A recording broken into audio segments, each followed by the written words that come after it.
জয় শ্রী রাধে রাধে। রাধাষ্টমী ব্রত 2024 কবে? 10ই সেপ্টেম্বর মঙ্গলবার নাকি 11 সেপ্টেম্বর বুধবার? বাংলা ভাদ্র মাসের জন্মাষ্টমী পরবর্তী শুক্লপক্ষের অষ্টমী তিথিতে পালনীয় ব্রতের নামে রাধাষ্টমী ব্রত। শাস্ত্র অনুসারে শ্রী রাধিকা কৃষ্ণের জন্মদিনের 15 দিন পরে শুক্লপক্ষের অষ্টমী তিথিতে অভিজিৎ মুহূর্তে রাজা বৃষভানুর যজ্ঞভূমি থেকে আবির্ভূতা হয়েছিলেন। আসছে 11 সেপ্টেম্বর 2024 বুধবার উদযাপিত হতে যাচ্ছে রাধাষ্টমী ব্রত 2024। বলা হয়, রাধার সঙ্গে সম্মিলিত রূপে থাকলে তবেই কৃষ্ণের নামের আগে শ্রী সম্বোধন যুক্ত হয়। তাই যারা কৃষ্ণ জন্মাষ্টমী ব্রত উদযাপন করেছেন তারা যদি রাধাষ্টমী ব্রত পালন না করেন তবে পূর্ণ ফল লাভ হবে না। আর এজন্য কোনরূপ সংশয় না রেখে নিষ্ঠা সহকারে পরিবার পরিজন সকলে মিলে পালন করুন এই রাধাষ্টমী ব্রত। জয় শ্রী রাধে রাধে। তো সুধী বৈষ্ণব ভক্তবৃন্দ, সবাইকে ভক্তিপূর্ণ দণ্ডবৎ প্রণাম। কৃষ্ণ কৃপাশ্রী সুরেশ চ্যানেলটির আরও একটি নতুন পর্বে আপনাদের সবাইকে সুস্বাগত। আজ আপনাদের জন্য এই বিশেষ আয়োজনের আকর্ষণীয় পর্বে রয়েছে রাধাষ্টমী ব্রত সংকল্প মন্ত্র, রাধাষ্টমী ব্রতের পারণ মন্ত্র, শ্রীকৃষ্ণ ও শ্রীমতী রাধারানীর প্রণাম মন্ত্র, পুষ্পাঞ্জলি মন্ত্র কি কি, রাধাষ্টমী ব্রতের মাহাত্ম্য কি, রাধাষ্টমী ব্রতের বিশেষ মাহাত্ম্য কি, রাধাষ্টমী ব্রত 2024-এর সময়সূচি ও নির্ঘণ্ট এবং পারণের সঠিক ও নির্ভুল সময়সূচি কি কি ইত্যাদি নিয়েই ভিডিওটির পুরো আয়োজন। আশা করছি পুরো আয়োজনে সাথেই থাকবেন এবং কমেন্ট বক্সে অবশ্যই লিখবেন জয় শ্রী রাধে রাধে। রাধাষ্টমী ব্রত সংকল্প মন্ত্র। ব্রতের দিন প্রথমেই সকালে স্নান সেরে স্বচ্ছ বস্ত্র ধারণ করে এই সংকল্প মন্ত্রটি পাঠ করবেন।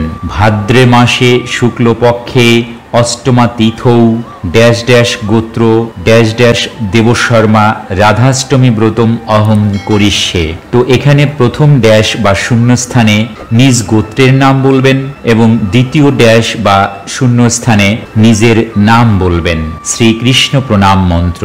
হে কৃষ্ণ করুণা সিন্ধু দীনবন্ধু জগৎপতে গোপেশ গোপিকাকান্ত রাধাকান্ত নমস্তুতে।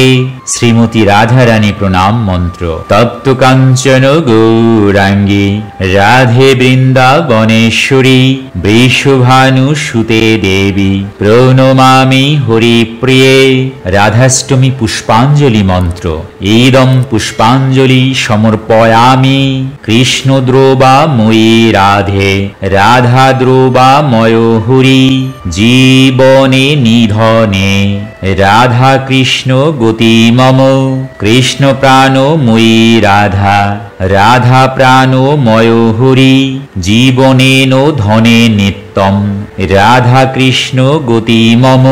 রাধে রাধে। অতঃপর ভারত ও বাংলাদেশের স্থানীয় সময় অনুযায়ী রাধাষ্টমী ব্রতের সময়সূচি ও নির্ঘণ্ট, বিশুদ্ধ শাস্ত্রীয় সিদ্ধান্ত ও চান্দ্র পঞ্জিকা এবং রাধাকুণ্ডের পঞ্জিকা অনুসারে শুভ রাধাষ্টমী ব্রত 2024 আরম্ভ ইংরেজি 10 সেপ্টেম্বর 2024, 24 ভাদ্র 1431 বঙ্গাব্দ মঙ্গলবার ভারতীয় সময় অনুযায়ী রাত্রি 6:25 আর বাংলাদেশের সময় অনুযায়ী রাত্রি 6:55। শুভ রাধাষ্টমী 2024 শেষ ইংরেজি 11 সেপ্টেম্বর 2024, 25 ভাদ্র 1431 বঙ্গাব্দ বুধবার ভারতীয় সময় অনুযায়ী রাত্রি 6:26 আর বাংলাদেশ সময় অনুযায়ী রাত্রি 6:55।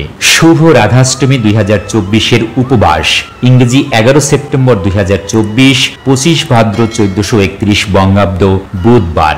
অভিষেক সময় 11 সেপ্টেম্বর 2024 খ্রিস্টাব্দ, 25 ভাদ্র 1431 বঙ্গাব্দ বুধবার। উপবাসের দিনে মধ্যাহ্নে আপনার গৃহের শ্রীমতী রাধা রানীকে অভিষেক করাবেন অথবা নিজে অভিষেক দর্শন করবেন। অভিষেক ও পুজো হবার পরেই ফলমূল, অনুকল্প প্রসাদ এবং দুধ গ্রহণ করা যাবে। তবে যারা পূর্ণাঙ্গ উপবাস করতে চান চান তারা অবশ্যই পরদিন নির্ধারিত সময়ের মধ্যেই পারণ সুসম্পন্ন করবেন। শুভ রাধাষ্টমী ব্রত 2024-এর পারণের সময় ইংরেজি 12 সেপ্টেম্বর 2024, 26 ভাদ্র 1431 বঙ্গাব্দ বৃহস্পতিবার ভারতীয় সময় অনুযায়ী সূর্যোদয়ের পর থেকে সকাল 9:31 মধ্যে, আর বাংলাদেশ সময় অনুযায়ী সূর্যোদয়ের পর থেকে সকাল 10টার মধ্যে। এবারে রাধাষ্টমী পারণ মন্ত্র: সর্বায় সর্বেশ্বরায় সর্বপতয়ে সর্বসম্ভবায় গোবিন্দায় রাধেজিকো নমো নমঃ। তো সুধী বৈষ্ণব ভক্তবৃন্দ, রাধাষ্টমী ব্রতের মাহাত্ম্য। শ্রীমতী রাধারানী হলেন ভগবান শ্রীকৃষ্ণের লাদিনী শক্তি। লাদিনী শব্দের অর্থ আনন্দদায়িনী, অর্থাৎ রাধারানী তিনি যিনি ভগবানকে আনন্দ দান করেন। ভাবুন, ভগবান স্বয়ং শ্রীকৃষ্ণ এই সৃষ্টিতে লীলা করে সৃষ্টির প্রতিটি অনুপরমাণুতে আনন্দ সঞ্চার করেন, আর ভগবানকে আনন্দ দান করেন যিনি, তিনিই রাধা। অর্থাৎ রাধার মাহাত্ম্য ঠিক কতটা। বৈষ্ণব শাস্ত্রে বলা হয়, ভগবান কৃষ্ণ তত্ত্ব অপেক্ষাও রাধারানীর তত্ত্ব কঠিন। স্বয়ং ভগবান শ্রীকৃষ্ণ নিজের চাইতে রাধারানীকে আগে স্থান দিয়েছিলেন। প্রেম ভক্তির পরাকাষ্ঠা স্বরূপ রাধারানীকে তিনি নিজের গুরু বলে মেনে নিয়েছিলেন। তাই বৈষ্ণব শাস্ত্র বলেছে, রাধারানীর শরণ নিলে তবেই শ্রীকৃষ্ণের কৃপা পাওয়া যায়। ভগবান হলেন সর্বশক্তিমান, আর রাধারানী হলেন ভগবানের সেই শক্তি। আমাদের সনাতন শাস্ত্রে বলা হয়, রাধারানী এবং শ্রীকৃষ্ণ দুজনে অভিন্ন। তারা শুধু লীলা করবার জন্য ভিন্ন হয়েছিলেন।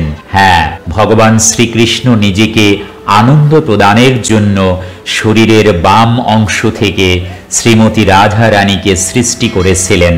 রাধারানী আসলে লক্ষ্মী দেবীর অংশ, আর শ্রীমতী রাধারানীর থেকেই সমস্ত গোপীদের সৃষ্টি। পরমেশ্বর ভগবান শ্রীকৃষ্ণ সর্বাকর্ষক, অর্থাৎ তিনি প্রাণীকুল, মনুষ্যকুল, ত্রিভুবনের সমস্ত কীট পতঙ্গ থেকে শুরু করে দেবকুলকে পর্যন্ত আকৃষ্ট করেন। আর এই সর্বশক্তিমান সর্বাকর্ষক শ্রীকৃষ্ণকেও আকর্ষিত করেন যিনি, তিনি রাধারানী। শ্রীকৃষ্ণ কামদেবকে আকর্ষণ করেন, তাই তার এক নাম মদন মোহন। যেহেতু কামদেবের অপর নাম মদন, আর শ্রী রাধারানী শ্রীকৃষ্ণকে আকর্ষণ করেন, তাই তার আরেক নাম মদন মোহন মোহিনী।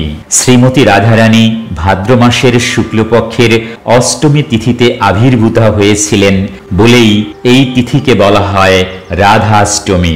রাধাষ্টমী তিথিতে যদি কেউ শ্রী রাধারানীর সম্পর্কিত কথা কেউ শ্রবণ করেন, তাহলে তার কেবল অশেষ পুণ্য লাভ হয় তাই নয়, সে শ্রীকৃষ্ণের কৃপাও প্রাপ্ত হন।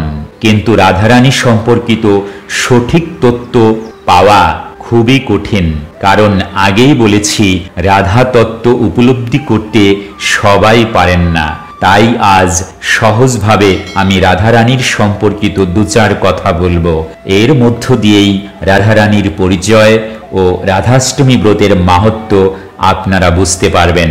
ব্রহ্মবৈবর্ত পুরাণ ও দেবী ভাগবতে রাধারানীর সম্পর্কে বলা হয়েছে, ভগবান শ্রীকৃষ্ণের বাম ভাগ থেকে সৃষ্টি হয়েছিলেন রাধারানী, এবং সেই রাধারানী দাপর যুগে বৃষভানুর কন্যা রূপে আবির্ভূতা হয়েছিলেন মর্তধামে। শ্রীকৃষ্ণ ও রাধারানীর মধ্যে গুপ্ত বিবাহ হয়েছিল। স্বয়ং প্রজাপতি ব্রহ্মা ভান্ডির বনে রাধারানীর সাথে ভগবান শ্রীকৃষ্ণের বৈদিক শাস্ত্র রীতিতে ব্রহ্ম বিবাহ দিয়েছিলেন। ঋগ্বেদ ও রাধিকা উপনিষদে বলা হয়েছে, দেবী রাধিকা হলেন শ্রীকৃষ্ণের সর্বপ্রিয়া, আরাধিকা, স্ত্রী, প্রেমিকা ও সখী। পরবর্তীতে শ্রী রাধার সাথে বৃন্দাবনের আয়ন ঘোষের বিবাহ হয়েছিল। এই বিবাহের কারণ হিসেবে বলতে হয় শ্রীকৃষ্ণ ও রাধারানীর লীলা। শ্রী রাধারানী হলেন ভক্ত শ্রেষ্ঠা, আর শ্রীকৃষ্ণ হলেন ভগবান। রাধাকৃষ্ণের মিলন তাই ভক্ত আর ভগবানের মিলন। এই মিলন দৈহিক কামনা বাসনার নয়, এই মিলন আত্মার সাথে পরমাত্মার মিলন।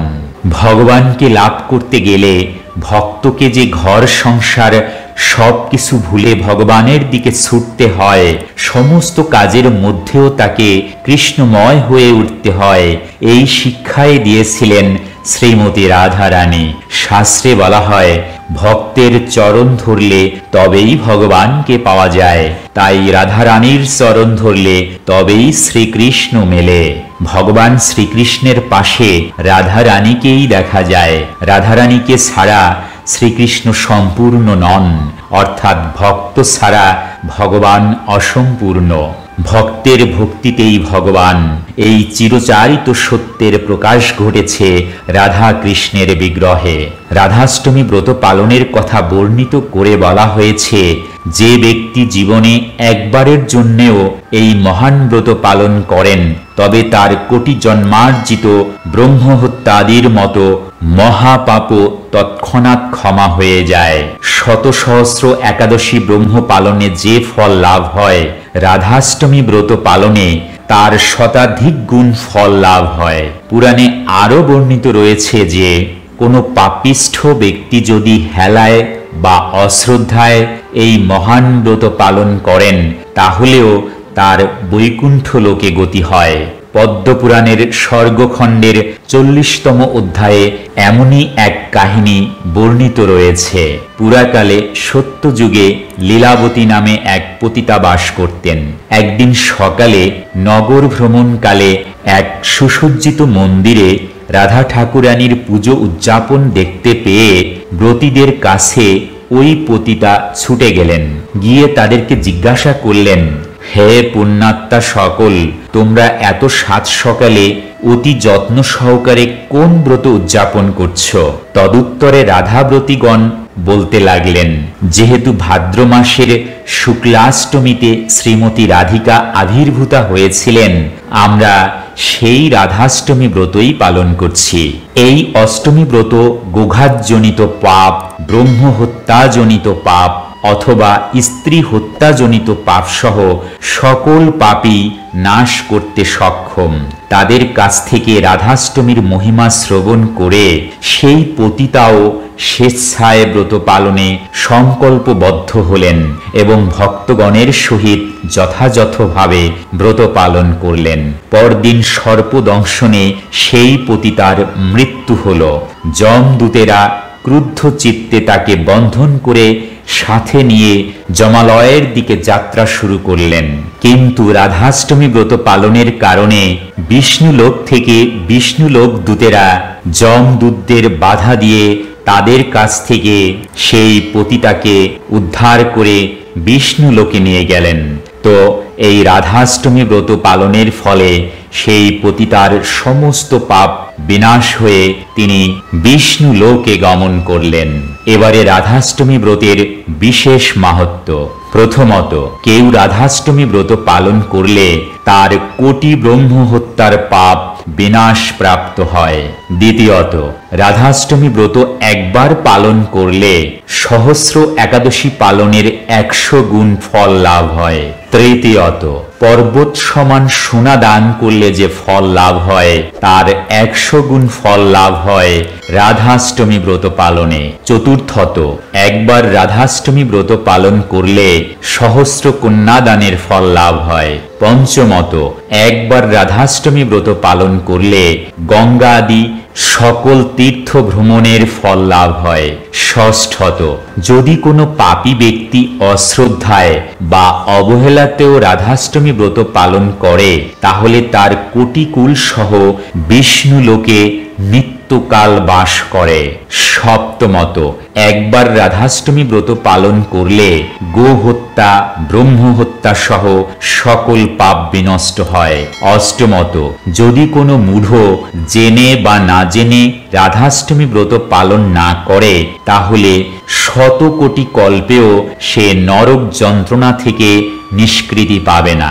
নবমত, যে নারী রাধাষ্টমী ব্রত পালন করে না, সে কোটি কল্পে নরক বাস করে থাকে এবং পৃথিবীতে কোনোভাবে জন্মগ্রহণ করলেও তাকে বিধবা হতে হয়।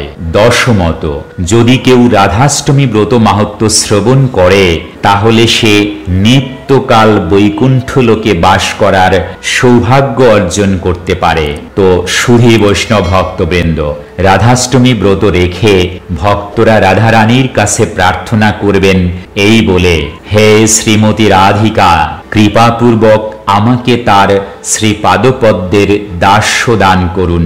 আর আগেই বলেছি, শ্রী রাধারানীর দাসত্ব গ্রহণ করার অর্থ হল শ্রীকৃষ্ণের কৃপা লাভ করা। নিজে রাধাষ্টমী ব্রত পালন করবেন, অন্যকে পালনে উৎসাহিত করবেন।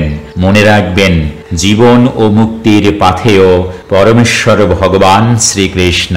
হরে কৃষ্ণ। প্রেমচে বলুন রাধে রাধে, জয় শ্রী রাধে। তো সুধী বৈষ্ণব ভক্তবৃন্দ, এই দুর্লভ মানব জীবনকে সার্থক করে তুলতে সর্বদা কৃষ্ণ ভাবনায় সম্পৃক্ত হন, ভালো চিন্তা ও কাজ করুন। মনে রাখুন, জীবন ও মুক্তির পাথেয় পরমেশ্বর ভগবান শ্রীকৃষ্ণ। আর তাই এই ভিডিওটি ভালো লাগলে আর জীবন চলার পথের যে কোনো কঠিন সমস্যা ও পারমার্থিক জিজ্ঞাসার সহজ ও সঠিক সমাধান পেতে চ্যানেলটি সাবস্ক্রাইব করে পাশে থাকা বেল আইকনে ক্লিক করে রাখুন। লাইক, শেয়ার এবং কমেন্ট করুন। আজকের মতো এখানেই সমাপ্ত ঘোষণা করছি। দেখা হবে পরবর্তী কোনো আকর্ষণীয় পর্বে। ততক্ষণ পর্যন্ত আপনারা সকলেই ভালো থাকুন, সুস্থ থাকুন। হরে কৃষ্ণ। হরি বল। প্রেমচে বলুন রাধে রাধে, জয় শ্রী রাধে।